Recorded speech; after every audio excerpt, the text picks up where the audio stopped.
Shalom! Eu sou o professor Ariel Fingerman, falando com você aqui direto da Terra da Bíblia. Esse é um canal para uma pessoa como você, inteligente, antenada no nosso mundo e também interessada na nossa cultura bíblica. E toda semana eu trago aqui uma novidade da Terra Santa, sempre ligado com a nossa cultura bíblica. E essa semana o grande papo aqui, como não poderia deixar de ser, é o problema climático do nosso planeta. A gente sabe, essa semana as Nações Unidas estão promovendo uma reunião, uma conferência em Glasgow, na Escócia, para debater a mudança climática. E aqui na Terra Santa também se discute isso. Vários desafios aqui, mas o mais importante para nós, porque ligado à nossa cultura bíblica, é a situação do Mar Morto. Essa semana se publicou aqui, foi publicada uma notícia, uma informação assim chocante, que nos últimos 60 anos nós perdemos 1/3 da área do Mar Morto. Olha só que incrível. Esse lago do deserto, excepcional, um lago salgado, 10 vezes mais salgado que o mar, e localizado no ponto mais baixo do planeta Terra em termos de altitude, ele está cada vez diminuindo mais, tá bem? E o que fazer com isso é o tema do nosso vídeo.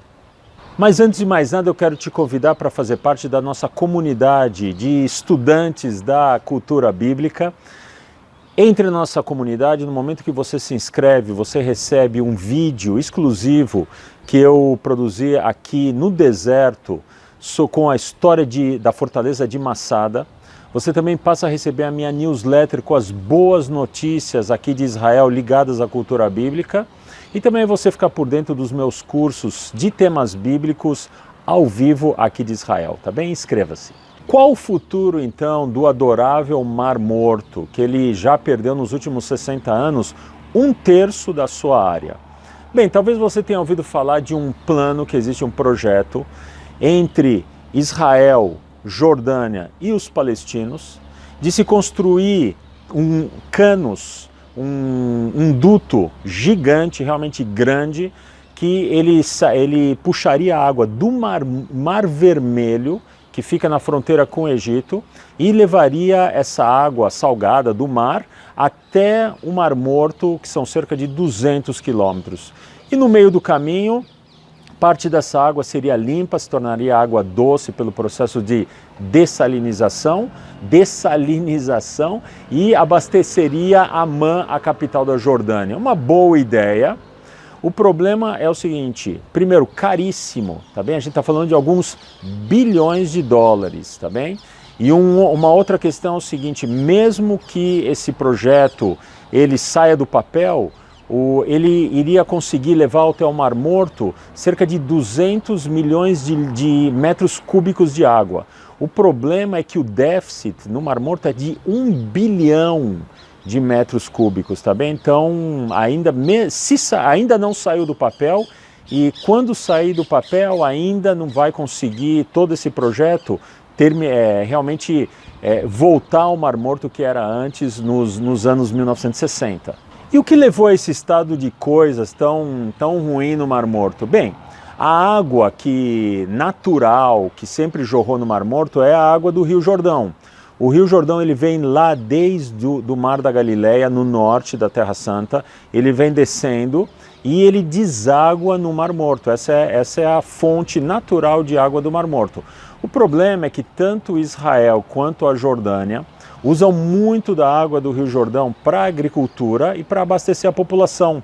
Então cada vez menos água chega no Mar Morto, a tal ponto que a gente perde 1 metro de altura do Mar Morto por ano. É muita coisa. E ao que tudo indica, esse vai ser o estado de coisas aí para os próximos anos.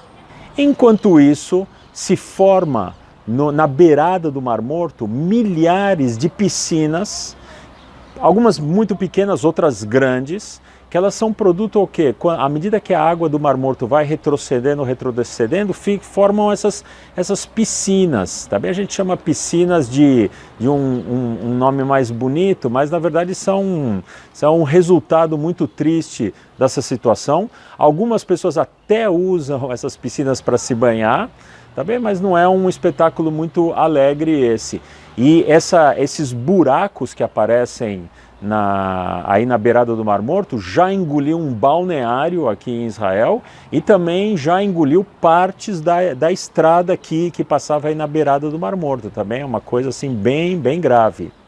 E se nada for feito, a tendência vai ser piorar. Agora, os cientistas, eles acreditam que a própria natureza vai acabar chegando aí num equilíbrio, que vai ser o seguinte: o Mar Morto ele vai continuar diminuindo, só que à medida que a água do Mar Morto vai diminuindo, a concentração do sal fica cada vez mais forte, tá bem? Vai ficar ainda mais forte do que é hoje. E isso, o que acontece? A evaporação da água do Mar Morto vai cada vez ficando menor. Tá bem? Com a água mais salgada, menos evaporação. E aí, quem sabe, vamos chegar num equilíbrio aí entre evaporação e água que vai chegando, e aí, quem sabe, a própria natureza vai cuidar de estabilizar a situação do Mar Morto.